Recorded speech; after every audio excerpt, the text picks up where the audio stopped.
তো ফাইনালি এখন আমরা আসলাম এই চিংড়িতে। তো চিংড়িতে আসার পর দেখতে পেলাম একটা বড় টিলা। তো এই টিলার নাম হচ্ছে বঙ্গটিলা। তো আমরা এখন যাব এই বঙ্গটিলায়, তো সাথে থাকবেন।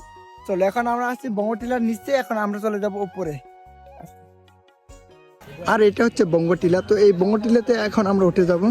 এখন আমরা বঙ্গটিলার নিচ দিয়ে হেঁটে হেঁটে যাচ্ছি।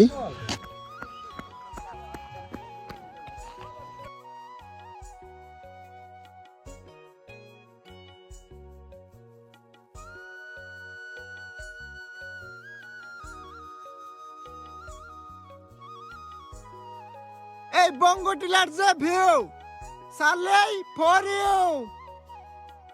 তো গাইস দেখো তারা কত উপরে, আমি কত নিচে, দেখেন দেখাই যায় না একেবারে।